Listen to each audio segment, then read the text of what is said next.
Let's work another example problem, problem number 15.67 on page 1021.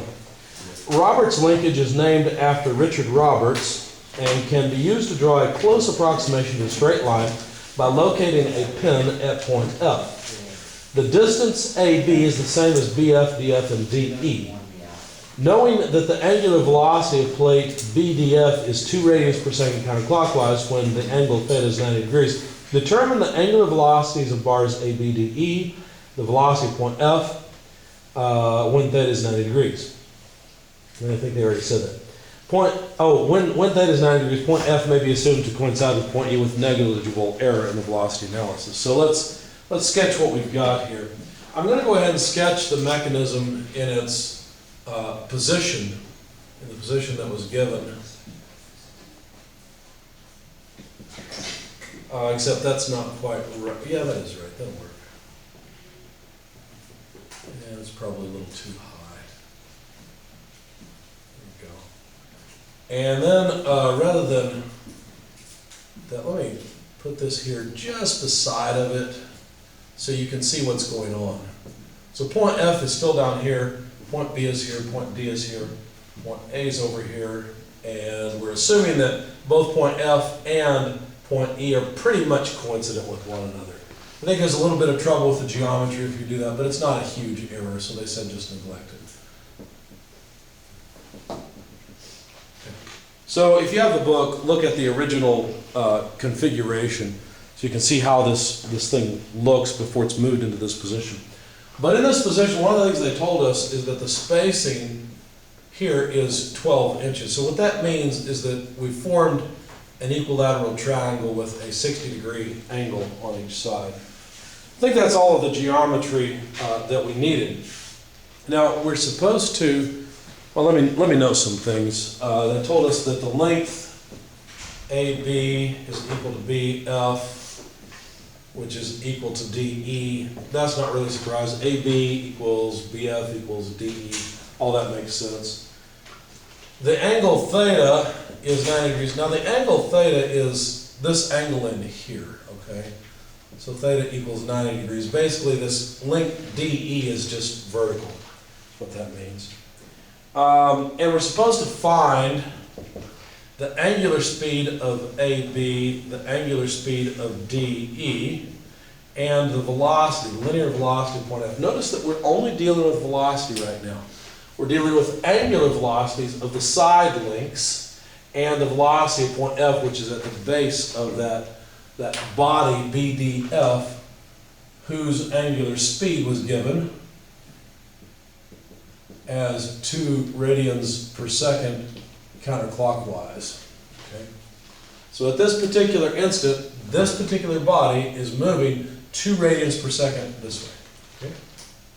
Intuitively, what does that tell you about the motion of points B and D? If this body is moving like this, how do you think the whole mechanism is going? Is it shifting to the right or to the left? I'd say to the right, what do you think? Because if it's shifting to the left, then the rotation direction would be clockwise. Since it's counterclockwise, this point F is about to go past point E. Okay? All right. Now let's note something quickly.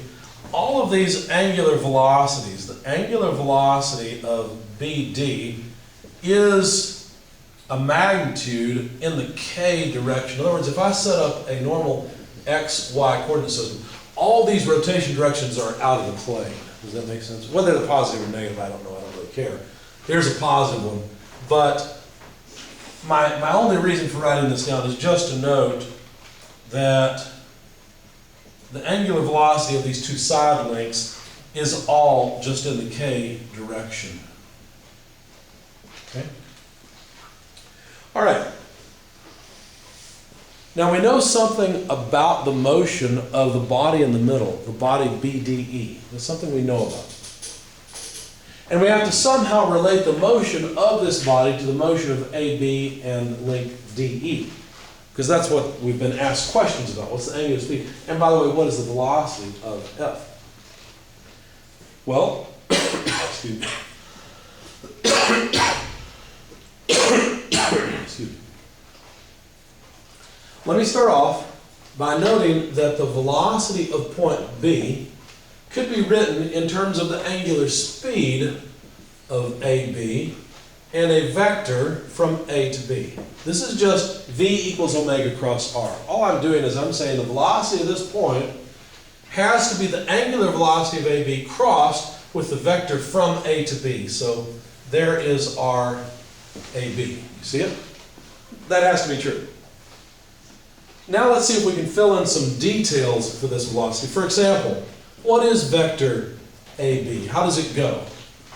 Well, looks like we'd have to get from A to B, we'd have to go over by 6 inches in the I direction. Notice what I'm doing now. I'm solving the geometry problem. I'm figuring out position before I can get to velocity. Okay? So let me do this first. So 6I, but then we also have to move up what distance? Well, let's see. If we've got a 60-degree angle here, that'd be 12 inches sine of 60. So plus 12 inches sine 60 degrees in the J direction. These are all units of inches. So far, so good? Any questions? All right. So the velocity of point B would just be omega cross R, so that's omega AB in the K direction, crossed with 6I, and I went ahead and collapsed this, plus 10.3923. I rounded it off, so really this is approximate, but it should be good enough. J, and these are inches. Of course, my angular velocities will all be radians per second. Probably going to drop these inches in the next step because I know that my velocity will end up being inches per second. Okay? So I have to calculate the cross product of K cross I. All right, so let's look at our cheat sheet here, our little right-handed coordinate system. K is coming out of the board.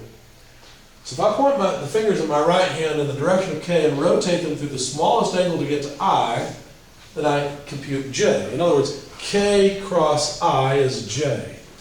So this would be 6 omega AB in the J direction. That's the first term here. Everybody see that? Tell me, what's the cross product of K with J? Use your right hand and compute the cross product. So you want K, which is out this way, turned into J. What do you get?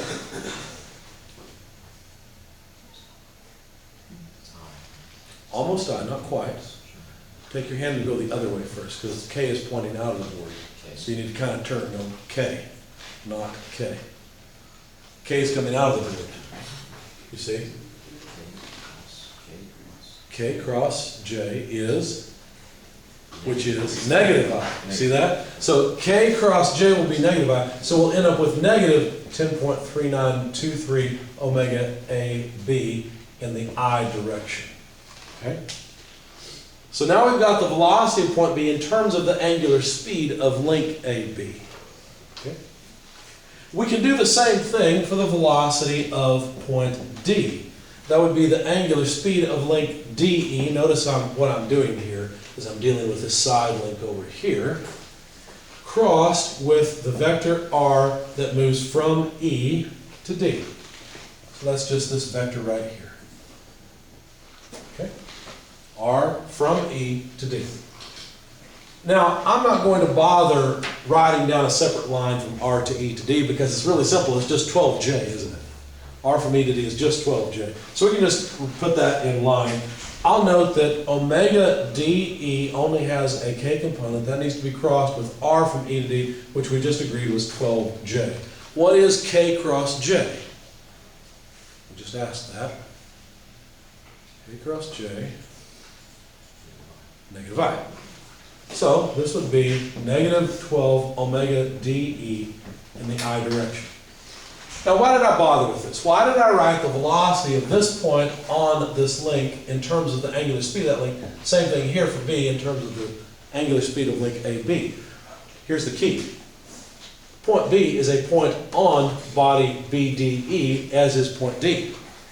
So there is a relationship between the motion of point D and point B that is constrained by this intermediate body. As a matter of fact, one way to think about this might be to write, well, let's see, the velocity of point D is equal to the velocity of point B plus the relative velocity of D with respect to B. In other words, we're going to think about this as a motion of point B and then a relative motion of point D relative to B. That's what this says. The velocity at this point equals the velocity at this point plus something due to the rotation. That's all it is. As a matter of fact, you know how to write the relative velocity. Remember how I was talking about a body moving, we break it up into translation and rotation? The beautiful part of this is this relative velocity part will always be related to the angular speed of the body. It will just be an r cross omega type of term. So we can expand this a little bit and say this is the velocity of point B plus, how do I write that relative velocity? Well, I need the angular speed of body BDF, or you could just say BD if you like, which is a line on body BDF, it doesn't matter, crossed with the vector r from B to D. Now notice I'm using both notations here. Sometimes I'll write it this way, the velocity of D with respect to B, or the vector from B to D, you see? But I'm consistent. I'm using B as my reference, you see, in order to write something else, the velocity or position on the point in terms of that original point. Okay? I was writing out the solution. This is as far as I got, but I knew I could solve it from here. So let's continue. So now what I'd like to do is expand these terms. I've already got an expression for the velocity B. I'll plug that in just a second. I know the angular speed at this point, but I need a vector that points from B to D. And I was going to use SOLIDWORKS to come up with it, but then I realized I could do it manually. It's not really that difficult. So from B to D, we know is 6 inches. And basically all I really want to do is set up a right triangle in order to get the horizontal and vertical components of the vector from B to D. Now, if you look at the original diagram, you should notice that there is a 30-degree angle down here at the base of this equilateral triangle. It is equilateral, isn't it? Or no, it's not equilateral. What's the name of it when you got two sides that are equal? Isosceles. Thanks. Yeah. So they're not all the same size, but this is isosceles. So that means these two angles are the same as well, aren't they? What would those angles be? Well, 180 minus 30 would be 150. 150 cut in two would be 75 degrees. That means I must have a 75-degree angle up here in the corner. Okay? So now I should be able to write this vector r from B to D just using this information. So let's see. Let me expand this term. 6 omega A, well, here, let me write it in proper order. Usually you put the I component first. So minus 10.3923, let's not forget omega AB I, it's that term, plus 6 omega AB J, that takes care of the velocity point B, plus the angular velocity of BD, but that's just 2 radians per second. Now notice, this 2 radians per second counterclockwise, that is a positive rotation because it's in the counterclockwise direction. So that's in the K direction, 2 radians per second K, crossed with the vector r from B to D. Well, that vector would have a length of 6 inches sine 75 degrees. Well, let's drop the inches. I've been dropping it all along. So sine 75 degrees in the I direction. And then the vector also moves up in the J direction, so plus 6 inches cosine 75 degrees in the J direction. So far, so good?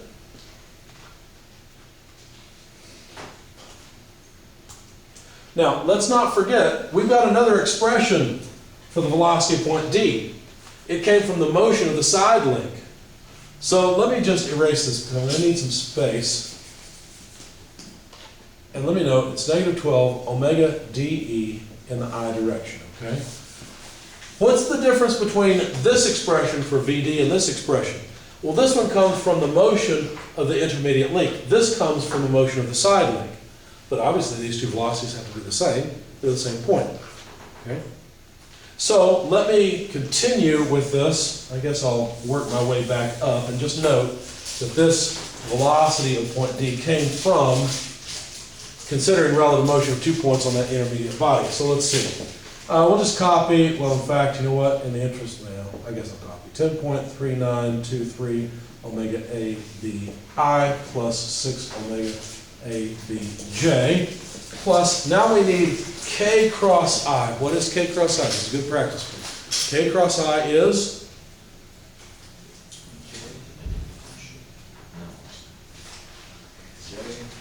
I hear people saying, how many people think it's J? Is K cross I J? If you don't know, you better think about it. You guys got to learn to do this. K cross I is positive J. So yes.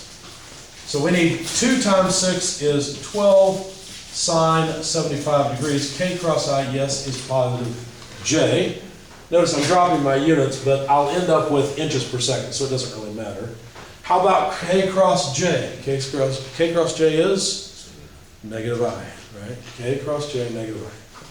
All right, so let's see. This would be plus, well, no minus because it's negative. 2 times 6 is still 12 cosine 75 degrees in the I direction. Okay? So now let's simplify this just a bit. If you don't mind, take your calculator, take negative 12 times cosine of 75 and subtract, well, no, you can't subtract, you can't put it together, but take 12 times cosine 75, what do you have? I'll copy the first bit, negative 10.3923 omega AB. What is 12 times cosine 75? 3.1. 3.1? 3.106. 06, okay. Well, I've got 4 decimal places here, we might as well. And that's in the I direction. So notice what I've done, I've combined this term and the last term. And then in the J direction, we'll have all plus, so 6 omega AB. I should probably use parentheses instead of square brackets. I usually use square brackets just for vectors. I don't want to confuse you. So 6 omega AB from this component. And what is 12 times sine of 75? 11.59, and that's in the J direction. Okay? Do you notice something? Do you notice that we only have an I component here, but we've got a J component here? What does that mean? Do we have a J component? Sure. There it is, plus 0J. That tells you that this sum had better be 0, right? As a matter of fact, if we extract the, see, I think we're done with this one. We already used it.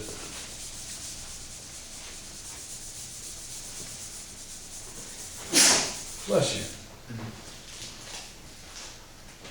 I may be, no, I'll use D to do it. Help me remember to not erase this, please. Okay, we're going to need it. All right, so basically, if I look at the Y component, it says that 6 omega AB plus 11.59 has to be equal to 0 because this VD, this velocity of point D, has to be the same as that velocity of point D. We've got a 0J component. So that tells me that omega AB must be negative 11.59 divided by 6. Now, of course, the units here would be inches per second. There are units here as well. This would be, what, 6 inches, I think? So we get radians per second out of this. Now, what does the negative sign mean? Well, it just means that the rotation direction of AB is clockwise. Well, that makes perfect sense. If BDF is moving this way, AB has to rotate clockwise. So that makes sense, okay? So the fact that we got a negative sign is actually a good thing. So what do we get for 11.59 over 6? Negative 1.93. I'm sorry? 1.93. 1.93, thank you. So there's the angular speed of body AB. If we look at the x component of the relationship, now that we know AB, we should be able to get DE because what this says is negative 10.3923 omega AB minus 3.106 is equal to negative 12 omega DE. Since we know omega AB, then what we will do is just solve for omega DE. See? So omega AB is negative 1.93. If you don't mind, and you still have that number in your calculator, multiply that by negative 10.3923. Subtract 3.106 and divide by negative 12, what do we get? Negative 1.41. Okay, that makes sense. Negative what? 1.41. Negative 1.41. That means that link DE is also rotating clockwise, which also makes sense, but not as fast as AB. Okay? So now we've got the two angular speeds that they asked us for. The last thing they wanted was the velocity of point F. How do you suggest we go about finding the velocity of point F? Well, isn't point F a point? I just erased the one that I didn't want to erase. Velocity of B equals negative 12. What was the other part? Omega AB? Is that right? Pretty sure that's what we had. Or was this D? It was AB. I don't think It was DEJ. I think this was D, wasn't it? And this would have been ED. Drat. I didn't want to erase that. Well, we'll go a different way. That's okay. We've got an expression for the velocity of point D. And we know AB, so why don't we just go ahead? It'll be a little more work, but let's just to make sure we get it right. Let's just compute the velocity of point D as a number, because now we've got omega AB. Okay, so take negative 1.93, plug it in here, and give me this term. And then take it, plug it in here, and give me this term. Okay, so we can write it as an IJ component. And we'll just go from D down to F. That'll work fine.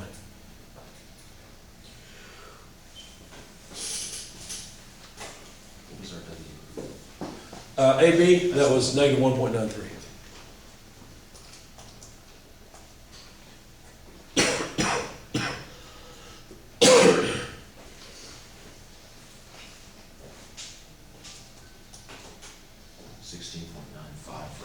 The J direction, or the I, that's the I direction. I think it's got to be bigger than that because it's 1.93, not 1.41. This is about 2. 2 times 10 is 20. 20 and 3 is about 23. Oh, wait a second, but this is negative, so we're going to get a positive number minus 3. What number did you say? 16.9. That sounds good.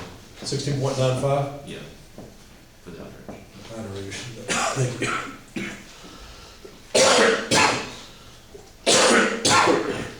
How about the second term? I think we get 0 for that, don't we? Should. We should get 0? Or pretty close to it, because that component was 0. And that makes sense. Think about it. This point has to only move this way, because it's constrained to move relative to E, and right now, the motion of this point has to only be horizontal. Okay? All right, so now we've got the velocity of D. How about the velocity of F? What equation could I use to write the velocity of F, since I already know everything there is to know about the motion of body BDF? Couldn't I use a relative velocity equation and say it's equal to the velocity of D plus the velocity of F with respect to D? But wait a second, D and F are on the same body, aren't they? So isn't that just an omega cross R type term? So, velocity of D plus the angular speed of body BDF crossed with R from D to F. Okay? So I think we're done with all of this. I hope.